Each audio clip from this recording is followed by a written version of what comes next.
Shri K M Shajan, ഇന്നലെ പറ. രണ്ട് മന്ത്രിമാർ സത്യപ്രതിജ്ഞ രാജ്ഭവനിൽ നടന്നു. ഉവ്വ.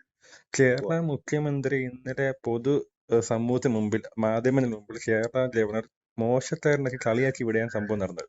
ഒരിക്കലും ഒരു മാധ്യമപ്രവർത്തകൻ എനിക്ക് പോലും അത് ഇഷ്ടപ്പെടുന്ന രീതിയല്ല കേരള ഗവർണർ മുഖ്യമന്ത്രിയോട് കാണിച്ചത്. അല്ലാതെ അതിന്റെ ഒരു കാരണം എന്താന്ന് ചോദിച്ചാല്, കേരളത്തിൽ ഇപ്പം നടക്കാൻ പാടില്ലാത്ത സംഭവങ്ങളാണ് നടന്നുകൊണ്ടിരിക്കുന്നത് മുഴുവൻ. അപ്പം സ്വാഭാവികമായും നടക്കാൻ പാടില്ലാത്ത സംഭവങ്ങൾ കേരളത്തിൽ മുഴുവൻ നടക്കുമ്പോഴത്തേക്കും രാജ്ഭവനിലും നടക്കാൻ പാടില്ലാത്ത സംഭവങ്ങൾ നടക്കുന്നതിൽ എന്താണ് അത്ഭുതം എന്നാണ് എന്റെ ചോദ്യം.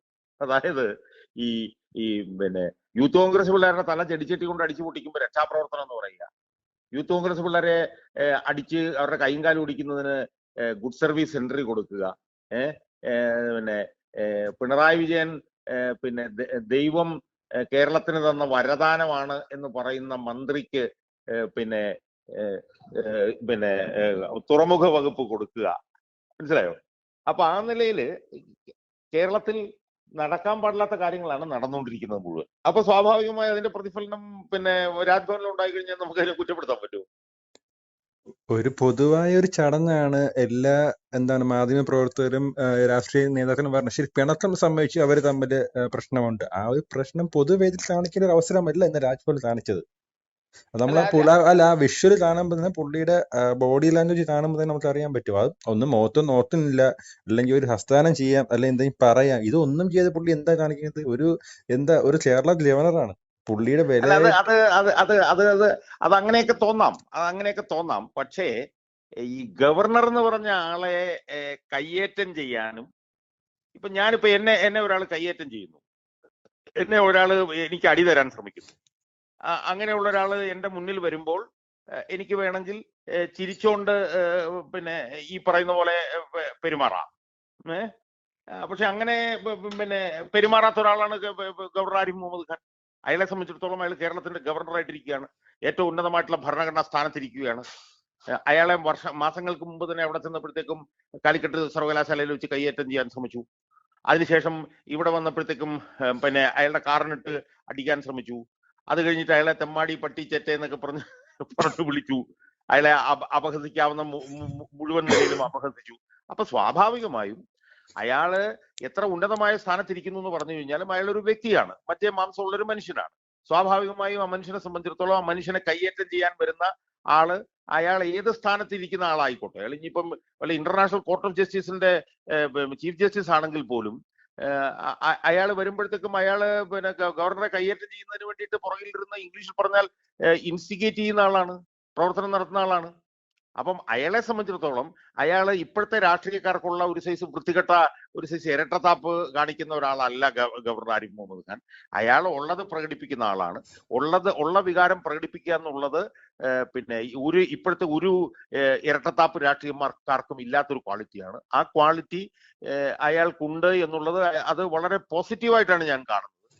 അയാൾക്ക് വേണമെങ്കിൽ ചിരിച്ച് പല്ലിളിച്ച് 32 പല്ലും കാണിച്ച് പിണറായി വിജയനെ വരുമ്പോൾ കെട്ടിപ്പിടിക്കുകയൊക്കെ ചെയ്യാമായിരുന്നു. എന്നിട്ട് തിരിഞ്ഞു നിന്നിട്ട് പിണറായി വിജയൻ ഒരു കുത്തു കൊടുക്കാമായിരുന്നു. അതാണ് കേരളത്തിലെ എല്ലാ രാഷ്ട്രീയക്കാരും അതുപോലെ തന്നെ പിണറായി വിജയനൊക്കെ ശീലിച്ചിട്ടുള്ള ഒരു ഒരു ഒരു സമീപനം അതാണ്. ആ സമീപനത്തോട് ഗവർണർ യോജിക്കുന്നില്ല എന്നുള്ളത് എനിക്ക് സത്യം പറഞ്ഞു കഴിഞ്ഞാൽ ഗവർണറുടെ ആ ഒരു പ്രതികരണം സംബന്ധിച്ച് എനിക്ക് അഭിമാനമാണ് തോന്നിയത്. ഒന്ന്. രണ്ട്, ഗവർണർ ഇപ്പൊ അങ്ങോട്ട് അങ്ങനെ കാണിച്ചെങ്കിൽ അതുപോലെ തന്നെ പിണറായി വിജയൻ ഇങ്ങോട്ടും കാണിച്ചല്ലോ. പിണറായി വിജയൻ അവിടെ ചായ സൽക്കാരം ഒഴിവാക്കിയിട്ട് പിണറായി വിജയൻ പോയില്ലേ? മനസ്സിലായി? അപ്പൊ എല്ലാവർക്കും ഈ പറഞ്ഞതുപോലെ പുറം തിരുമിക്കൊണ്ട്, കാല് തിരുമിക്കൊണ്ട്, പഞ്ചപുച്ഛം അടക്കിക്കൊണ്ട് തൊഴുകയോടെ നിന്നാൽ കൊള്ളാം. ഇപ്പൊ ഇതിനു മുമ്പ് പിന്നെ പി സദാശിവം എന്ന് പറഞ്ഞിട്ട് ഒരു ഗവർണർ ഉണ്ടായിരുന്നു. അയാൾ പിണറായി ഇരിക്കാൻ പറഞ്ഞാൽ കിടക്കുന്ന ആളായിരുന്നു. അതുകൊണ്ട് പിണറായി വിജയൻ അയാളോട് യാതൊരു പ്രശ്നം ഉണ്ടായിരുന്നില്ല. മനസ്സിലായി? അപ്പൊ അതുകൊണ്ട് ഈ ഗവർണർ അങ്ങയുടെ ഓരോ നടപടികൾ കൊണ്ടും കേരളത്തിലെ പൊതുമണ്ഡലത്തിൽ പിന്തുണ വർദ്ധിപ്പിച്ചുകൊണ്ടിരിക്കുകയാണെന്നാണ് എനിക്ക് തോന്നുന്നത്. അതിന്റെ ഏറ്റവും പുതിയ ഒരു ഉദാഹരണമായിട്ടാണ് എനിക്ക് ഇതിനെ കാണാൻ കഴിയുന്നത്. ഞാൻ ഗവർണറുടെ ആ സമീപനത്തോട് 100% യോജിക്കുന്ന ആളാണ്. എനിക്ക് തോന്നുന്നു വി എസ് അച്യുതാനന്ദനൊക്കെ ഇങ്ങനെ ആയിരുന്നു എനിക്ക് തോന്നുന്നു. വി എസ് അച്യുതാനന്ദൻ ഇതുപോലെ തന്നെ ഉള്ള കാര്യങ്ങൾ മുഖത്ത് പ്രകടിപ്പിക്കുന്ന ആളായിരുന്നു. അപ്പൊ അതുപോലെ ഉള്ളത് പുറത്ത് പ്രകടിപ്പിക്കുന്നതാണ് ഒരു ഇച്ഛാശക്തി, അതാണ് ഒരു അന്തസ് എന്ന് വിശ്വസിക്കുന്ന ഒരാളാണ് ഞാൻ. അതുകൊണ്ട് എന്റെ എല്ലാ പിന്തുണയും ആരിഫ് മുഹമ്മദ് ഖാൻ എന്ന് പറഞ്ഞ ഗവർണർക്ക് ഉണ്ടാവും. ഈ ഗവർണറും മുഖ്യമന്ത്രിയും പ്രശ്നമുണ്ട്, അവർ തമ്മിലുള്ള ഒരുപാട് ഇഷ്യൂസ് നടത്തുന്നുണ്ട്. വേണമെങ്കിൽ ഗവർണറിനെ മുഖ്യമന്ത്രി രാജ്ഭവന് വിളിച്ച് സംസാരിക്കാം. പൊതുവേദിയിൽ ഇങ്ങനെ കാണിക്കണം. താങ്കൾ തന്നെ പറയും ചായ കുടിക്കാതെ മുഖ്യമന്ത്രി പോയി. ഒരാൾ ഇങ്ങനൊരു ശത്രുത കാണിച്ചാൽ പിന്നെ എന്തിനാ അവരെ ചായ നമ്മൾ കുടിക്കുന്നത്? അപ്പൊ അല്ല ഞാനായില്ല ഇപ്പൊ ശരിയാണെന്ന്, എന്നോട് ശരിയാണത്. ഒരാൾ എന്നോട് ഒരു ശത്രു പിണറായി വിജയൻ ചായ കുടിക്കാതെ പോയതും ശരി തന്നെയാണെന്നാണ് എനിക്ക് എന്റെ അഭിപ്രായം. അതായത് ഇത് ഈ പിണറായി വിജയനും ഗവർണർ ആരിഫ് മുഹമ്മദ് ഖാനും തമ്മിൽ നടക്കുന്ന ഒരു പ്രസ്താവന യുദ്ധമല്ല. അത് പ്രസ്താവന ആയിരുന്നുവെങ്കിൽ ഒരുപക്ഷെ പിണറായി വിജയൻ വരുമ്പോൾ ഗവർണർ കൈ കൊടുക്കുന്നതിനകത്ത് പ്രശ്നം ഉണ്ടായിരുന്നു. പക്ഷെ ഗവർണർ എന്ന് പറഞ്ഞ ആ വന്ധ്യ വയോധികനായിട്ടുള്ള മനുഷ്യനെ കയ്യേറ്റം ചെയ്യാനുള്ള പിന്നെ എല്ലാ നടപടികൾക്കും ചൂട്ടുപിടിച്ചു കൊടുക്കുന്ന ആളാണ് പിണറായി വിജയൻ.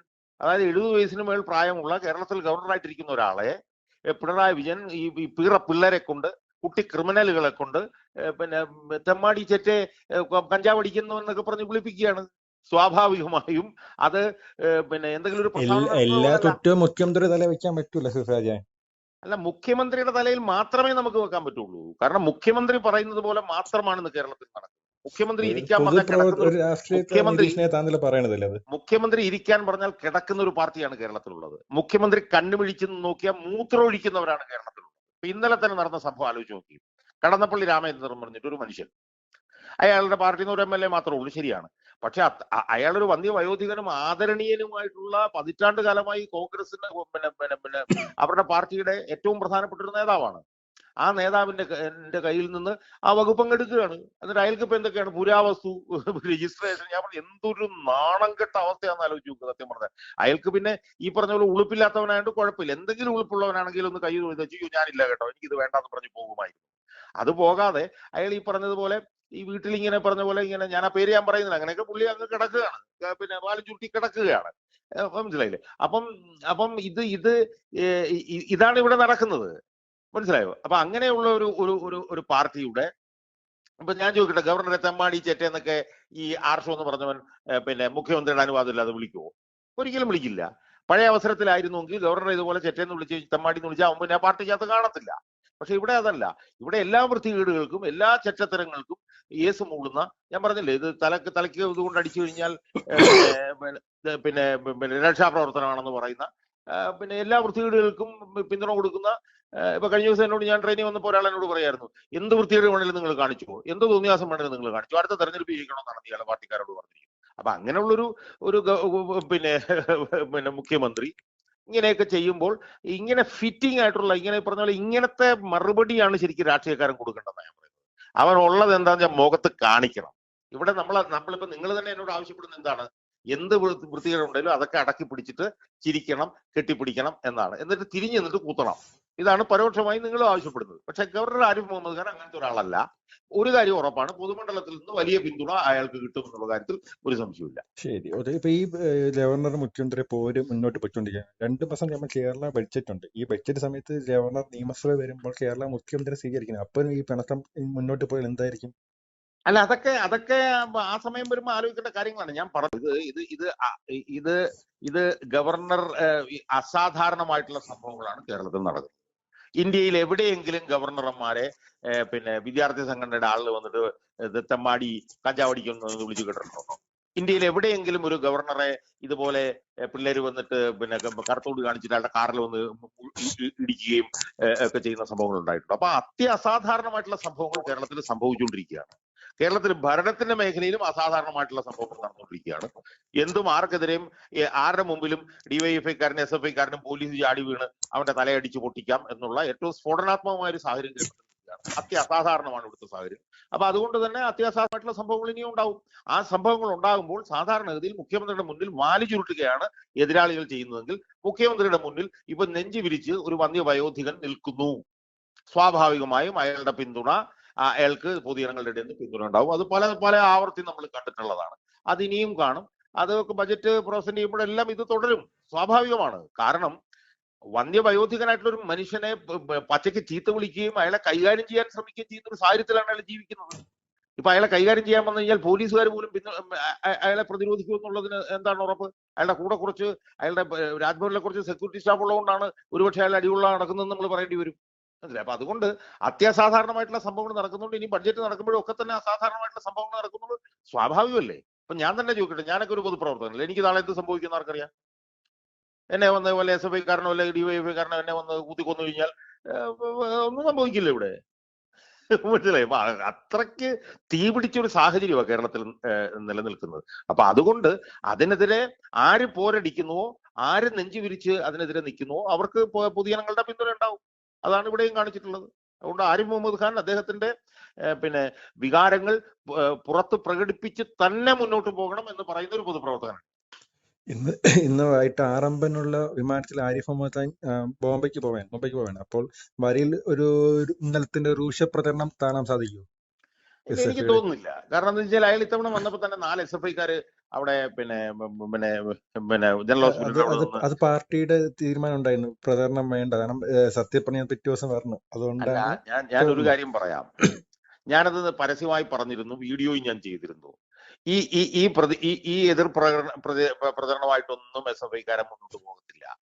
അതിന്റെ കാരണം എന്താന്ന് പറഞ്ഞാൽ ഞാൻ നേരത്തെ പച്ചക്ക് ഞാൻ പറഞ്ഞിരുന്നു, വടക്കേ ഇന്ത്യയിൽ ഇതുപോലൊരു തിരിച്ചൊരു പ്രചരണം കിട്ടിക്കഴിഞ്ഞാൽ ഇതുപോലെ ആയിരിക്കില്ല, ചിലപ്പോൾ കൈയും കാലും പോകുന്ന അവസ്ഥയായിരിക്കും തിരിച്ച് ഉമ്മാർക്ക് ഉണ്ടാവുക. ഞാൻ എന്തായാലും ഒരു ചാനൽ ചർച്ചയിൽ ഞാൻ പറയുകയും ചെയ്തു, ഇവിടുത്തെ ഈ പത്രക്കാർക്കെതിരെയും ജനചാനലിന്റെ റിപ്പോർട്ടർമാർക്കെതിരെയൊക്കെ കേസെടുക്കുന്നതിന്റെ പ്രശ്നം എന്താണെന്ന് ചോദിച്ചാൽ, ഈ ദേശാഭിമാനിയുടെ റിപ്പോർട്ടർമാർ മറ്റു പല സംസ്ഥാനങ്ങളിലും ഉണ്ട്. ദേശാഭിമാനിയുടെ റിപ്പോർട്ടർമാർ ഡൽഹിയിലുണ്ട്. ഡൽഹിയിലുള്ള ദേശാഭിമാനി റിപ്പോർട്ടർമാർ ഇതുപോലെ തന്നെ സമരം നടക്കുമ്പോൾ അവിടെ ചെന്ന് റിപ്പോർട്ട് ചെയ്യുന്നതാണ്. അപ്പൊ അവിടെ അവന്മാർക്കൊരു കൂടാലോചന ചോദ്യം അവന്മാരെ ജയിലിലേക്ക് കയറ്റിയാലുണ്ടല്ലോ, ഇവിടുത്തെ പോലെ ആയിരിക്കില്ല, ചിലപ്പോൾ ജയിലിൽ കിടന്ന് ഇടിയും വരെ ചിലപ്പോൾ കൊള്ളും അവിടെയുള്ള ദേശാഭിമാനിക്കാരൻ. മനസ്സിലായോ? അപ്പൊ അതുകൊണ്ട് SFI-ക്കാരൻ ഇവിടെ മാത്രമല്ല, ഡൽഹിയിലും SFI-ക്കാരനുണ്ട്. ഡൽഹിയിലുള്ള SFI-ക്കാരൻ്റെ ഒന്നും കൈയും കാലും കാണുകയില്ല ഇതുപോലുള്ള പ്രതിഷേധം ഇവിടെ തുറന്നാൽ. അതുകൊണ്ട് ഇപ്പൊ തന്നെ SFI-ക്കാരൻ ഇതെല്ലാം പൂട്ടിക്കെട്ടിയിട്ടുണ്ട്. ഇനി SFI-ക്കാരനൊന്നും ഇതുകൊണ്ട് ഇറങ്ങും നിങ്ങൾ ധരിക്കരുത്. കാരണം അവിടെയുള്ള SFI-ക്കാരൻ മാത്രമല്ല, CPM-കാരനും ഉണ്ട്. ആ CPM-കാരനെയും കൈയും കാലും ഒന്നും സ്ഥിതി ഉണ്ടാവും. ഇതിനു മുമ്പ് തന്നെ അവിടെ RS-കാരനെല്ലാം കൂടെ AKG മോനിലേക്ക് ഇടിച്ചു കയറിയതാണ്.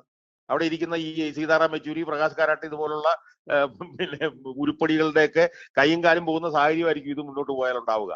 അതുകൊണ്ട് ഇതൊന്നും തുടരാൻ പോകുന്നില്ല. ഇതെല്ലാം അവസാനിച്ചു കഴിഞ്ഞ കാര്യമാണ്. ഇനി ഒരു പ്രതിഷേധവും ഇതിനകത്ത് ഉണ്ടാവും എന്ന് ഞാൻ വിശ്വസിക്കുന്നില്ല. ഒരുപാട് നന്ദി. ആയിക്കോട്ടെ.